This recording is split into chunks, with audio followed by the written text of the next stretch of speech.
आज किसानों के आंदोलन का 34वां दिन है और कल दोपहर 2 बजे किसानों और सरकार के बीच एक बार फिर से बातचीत होगी और हम ऐसी उम्मीद करते हैं कि इस बातचीत से कोई सकारात्मक नतीजा निकलेगा और किसान अपना आंदोलन बहुत जल्द वापस लेने पर विचार करेंगे। लेकिन इसकी संभावनाएं कम दिखती हैं क्योंकि हमारे ही देश में कुछ ताकतें ऐसी हैं जो चाहती हैं कि यह आंदोलन कभी समाप्त ना हो बल्कि यह बढ़ता चला जाए। और ऐसा लगता है कि अभी फिलहाल आंदोलनकारी किसान इसी ताकत के वश में हैं और इसी के बहकावे में काम कर रहे हैं। और ये जो अदृश्य ताकतें हैं ये हम आपको चाहते हैं कि आप इन्हें देख पाएं। इनमें खालिस्तानी है, इनमें टुकड़े टुकड़े गैंग हैं, इनमें अरबल नक्सल है और इसमें वामपंथी शामिल हैं। लेकिन मोटे तौर पर इन ताकतों का वैचारिक रिमोट कंट्रोल इस समय वामपंथियों के हाथ में है। और 1962 के युद्ध में चीन का साथ देने वाले कुछ वामपंथी आज भी भारत को चीन से आगे निकलते हुए देखना नहीं चाहते। भारत और चीन के बीच जब भी युद्ध की स्थिति होगी ये लोग चीन का ही साथ देंगे, भारत का नहीं। भारत समेत पूरी दुनिया अब धीरे धीरे कोरोना वायरस जैसी महामारी से उबरने लगी है।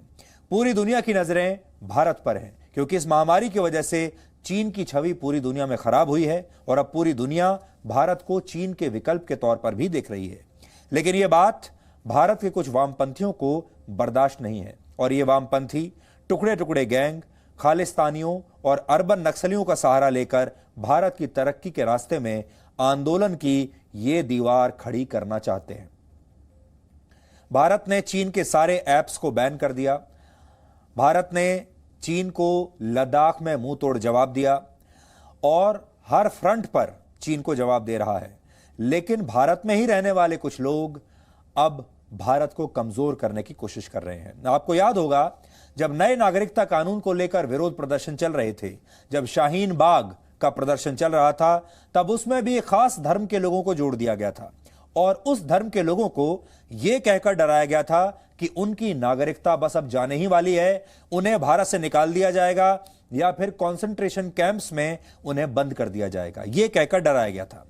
और इस आंदोलन में भी एक खास धर्म और एक खास क्षेत्र के लोगों को यही कहकर डराया जा रहा है कि अब उनकी जमीनें जाने वाली हैं, उनकी जमीनें छीन ली जाएंगी। यह वो फॉर्मूला है जिसका इस्तेमाल वामपंथी और टुकड़े टुकड़े गैंग आज से नहीं बल्कि देश की आजादी के बाद से ही लगातार करते आ रहे हैं। और अब इसी डर के सहारे चीन को फायदा पहुंचाने की भी कोशिश हो रही है। इसे समझने के लिए आपको कुछ आंकड़ों और तथ्यों पर आज ध्यान देना चाहिए। किसानों के आंदोलन की वजह से अब तक सिर्फ अकेले पंजाब को ही 30,000 करोड़ रुपए का नुकसान हो चुका है। एक और अनुमान के मुताबिक इस आंदोलन की वजह से पंजाब, हरियाणा, जम्मू कश्मीर और हिमाचल प्रदेश जैसे राज्यों को हर दिन औसतन 3,500 करोड़ रुपए का नुकसान हो रहा है। यानी 34 दिनों में इन राज्यों को 1,19,000 करोड़ रुपए से ज्यादा का नुकसान हो चुका है। पंजाब में तो इस आंदोलन के दौरान कई टेलीकॉम कंपनियों के टावर्स को भी नुकसान पहुंचाया गया है, यानी लोग अपना ही नुकसान कर रहे हैं। प्रदर्शनकारी किसानों ने करीब 1500 टावर्स की बिजली काट दी है और उन्हें क्षतिग्रस्त कर दिया है। भारत में वाहनों का प्रोडक्शन भी इस आंदोलन की वजह से प्रभावित हो रहा है और चीन अभी इस मामले में पूरी दुनिया में पहले नंबर पर है जबकि भारत चौथे नंबर पर है। और ये ताकतें चाहती हैं कि भारत या तो चौथे नंबर पर ही रहे या फिर और नीचे गिर जाए। दुनिया की बड़ी बड़ी कार निर्माता कंपनियां अब ज्यादा से ज्यादा संख्या में भारत में गाड़ियों का निर्माण करना चाहती हैं और चीन से बाहर निकलना चाहती हैं। लेकिन इस आंदोलन की वजह से इस क्षेत्र को भी काफी नुकसान हो रहा है। एक ऐसी ताकत है जो नहीं चाहती कि भारत में विदेशी कंपनी कोई भी आकर यहां निवेश करे और चीन से जो की वजह से जो फायदा भारत को मिलने वाला था वो ना मिले।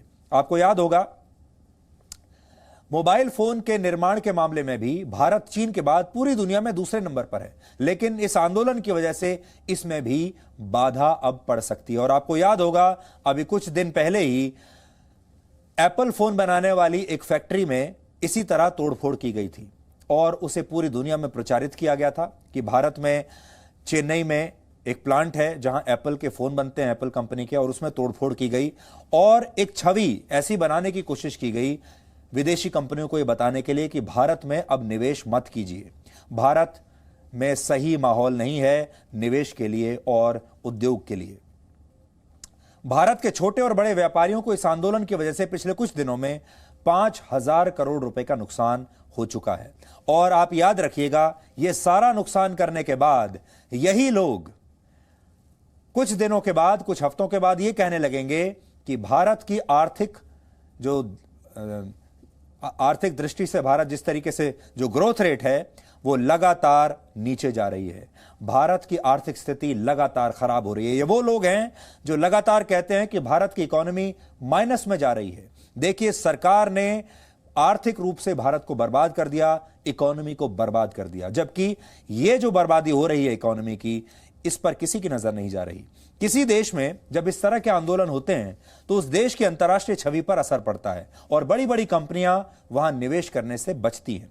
जाहिर है, अगर भारत की छवि को चोट पहुंचेगी तो इससे भी सबसे ज्यादा फायदा चीन को ही पहुंचेगा। भारत के जो वामपंथी चीन को अपना वैचारिक पूर्वज मानते हैं, वो शायद ऐसा ही चाहते हैं। इसलिए ये वामपंथी एक बार फिर उसी फॉर्मूले पर काम कर रहे हैं जो इन्होंने वर्ष 1962 में भारत और चीन के बीच हुए युद्ध के दौरान अपनाया था। और चीन भी जानता है कि ये 1962 का नहीं, 2020 का भारत है और चीन के लिए भारत से युद्ध जीतना अब उतना आसान नहीं होगा, युद्ध लड़ना उतना आसान नहीं होगा जितना 62 में था। चीन लद्दाख और डोकलाम में ऐसा नहीं कर पाया, इसलिए चीन अब नए तरीके आजमा रहा है और उसने भारत में बैठे अपने एजेंट्स यानी वामपंथियों का रिमोट कंट्रोल अब पूरी तरह से अपने हाथ में ले लिया है और वो इनके सहारे बिना युद्ध लड़े ही भारत को कमजोर कर रहा है। इसलिए इस बात को आप याद रखिए, अब चीन को गलवान में लड़ने की जरूरत नहीं है, चीन को सीमाओं पर लड़ने की कोई जरूरत नहीं है। अब बिना लड़े ही चीन इस तरीके से भारत को कमजोर कर सकता है और इस पूरी लड़ाई में भारत के ही कुछ लोग चीन का साथ दे रहे हैं और भारत के ज्यादातर लोगों को यह बात अभी तक समझ में नहीं आ रही।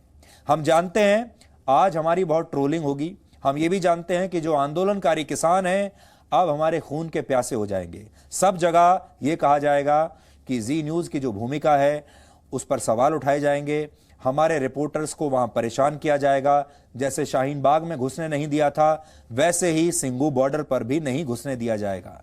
ये सब कुछ होगा, लेकिन इसका मतलब यह नहीं है कि हम सच बोलना छोड़ दें। इसलिए सच तो देश को सुनना ही पड़ेगा और सच यही है। वर्ष 1959 में जब भारत की तत्कालीन सरकार ने इस बात का खुलासा किया कि लद्दाख के आसपास चीन भारत की जमीन पर अतिक्रमण कर रहा है, तो चीन का विरोध करने के बजाय हमारे देश के वामपंथियों ने चुप्पी साध ली थी। यहां तक कि उस दौरान वामपंथी पार्टियों ने कुछ ऐसे बयान भी दिए जो चीन के हित में थे लेकिन भारत की संप्रभुता के लिए खतरा थे। यहां तक कि 60 वर्ष पहले जब चीन की सेना ने तिब्बत पर जबरदस्ती कब्जा किया था, तब भी भारत के वामपंथियों ने चीन का ही साथ दिया था और कहा था कि चीन तिब्बत के लोगों को अंधकार से बाहर निकालने का काम कर रहा है। यहां तक भी ठीक था, लेकिन जब 1962 में चीन ने भारत पर ही आक्रमण कर दिया, तब भी हमारे देश के कई वामपंथी नेताओं ने भारत की जगह चीन का साथ दिया। यहां तक कि जो वामपंथी भारत के सैनिकों के लिए खून देना चाहते थे या पैसों से भारतीय सेना की मदद करना चाहते थे, उन्हें भी ऐसा करने से रोक दिया गया था। जब कुछ बड़े वामपंथी नेताओं ने इसका विरोध किया तो पार्टी में उनका पद घटाकर उन्हें सजा दी गई। यहां तक कि उस समय कई वामपंथी नेता चीन के समर्थन में रैलियां तक कर रहे थे। 62 के युद्ध में कम्युनिस्ट पार्टी ऑफ इंडिया यानी सीपीआई चीन का इस तरह से समर्थन कर रही थी कि तत्कालीन सरकार को इस पार्टी के नेताओं को तब जेल में डालना पड़ा था और इसी बीच सीपीआई टूट गई और फिर सीपीआईएम का गठन हुआ। वामपंथी भारत की जगह चीन का साथ तब दे रहे थे जब वो भारत में सबसे बड़ी विपक्षी पार्टी थे। ऐसा लगता है आज भी कई वामपंथी चीन को फायदा पहुंचाने के लिए 62 के इसी फॉर्मूले पर काम कर रहे हैं। लद्दाख में चीन के साथ ताजा सीमा विवाद अब पूरी तरह से सुलझा नहीं अभी भी, और दोनों देशों की सेनाओं ने भीषण ठंड के बावजूद सीमा पर ही डेरा डाला हुआ है। ऐसे में भारत के सैनिकों को लगातार रसद पहुंचना बहुत जरूरी है।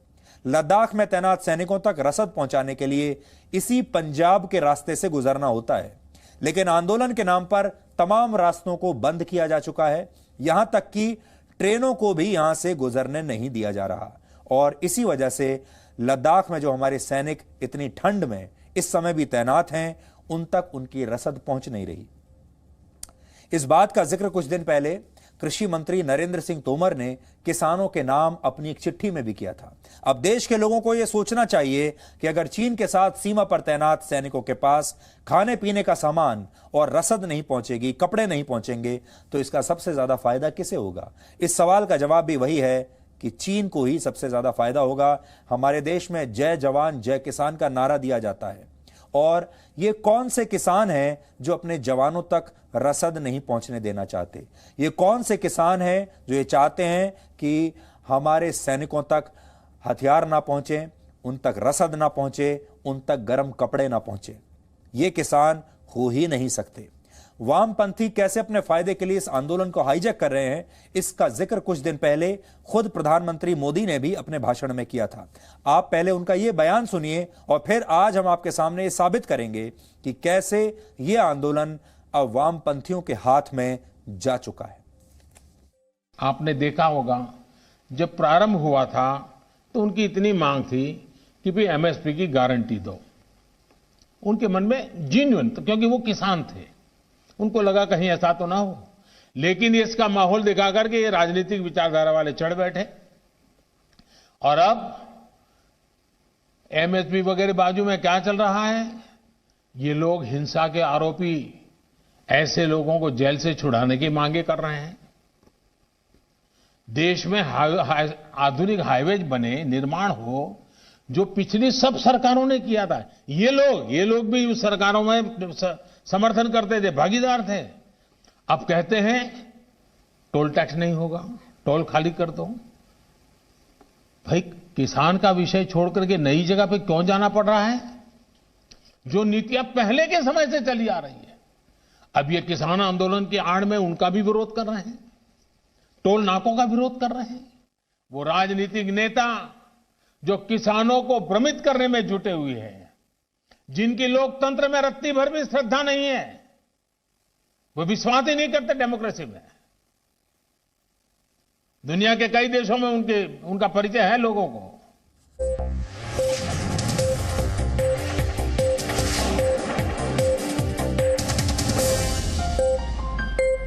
Presenting B News app, available on Google Play and App Store. Download it now.